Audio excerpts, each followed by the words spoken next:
चालत गाडीने आलो तर 12 तास ठाण्यावरून इकडे यायला लागतात. का पाठवलं?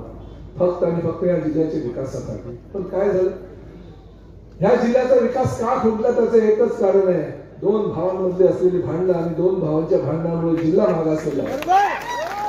जर तुम्ही चांगल्या पद्धतीने काम केलं, मुख्यमंत्री महायुतीचे आहे, तुमचे पालकमंत्री हे महायुतीचे आहे, शिवसेनेचे मुख्य नेते हे महायुतीचे आहेत आणि चांगल्या प्रकारचं काम करण्याची संकल्पना त्यांच्या नगरविकास खात्याच्या माध्यमातून या जिल्ह्यासाठी करण्याची त्यांची भावना आहे. एक ज्ञानराज चौगुले सारखा आमदार त्यांच्याकडून 1100 कोटी रुपयाचा निधी घेऊन येऊ शकतो आणि या जिल्ह्याचा किंवा या तालुक्याचा विकास करू शकतो. तर त्यांच्याकडून तुम्ही मदत घ्या, त्यांच्याकडनं सहकार्य घ्या आणि त्यांच्या सहकार्याच्या भावनेतून आणि त्यांच्या मदतीने तुम्ही या जिल्ह्याचा विकास करा. ही भावना लोकप्रतिनिधी म्हणून तुमच्या मनामध्ये काय येत नाही, ती यायला हवी.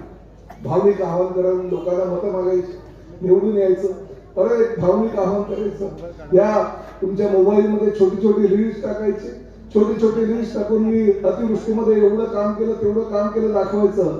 अहो, प्रताप सरनाईक ह्या धाराशिव जिल्ह्यामध्ये जेव्हा अतिवृष्टी झाली, प्रताप सरनाईकने स्वतःच्या घरामध्ये दिवाळी साजरी केली नाही, आपल्या कुटुंबियाला पुत्र नातवाला घेऊन आला आणि धाराशिव जिल्ह्याच्या अतिवृष्टी घेतलेली आहे त्या ठिकाणी त्या शेतकऱ्यांबरोबर दिवाळी साजरी केली.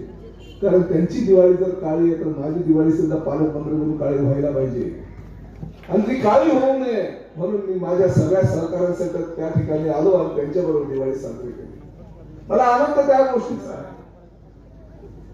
परंतु या ठिकाणी आनंद दुसरेच घेत असतात, सोशल मीडियामध्ये स्वतःची वाहवा करत असतात, सोशल मीडियाच्या माध्यमातून लोकांना एकदम भावनिक आवाहन करत असतात. भावनिक आवाहनाने कुठे विकास होतो का?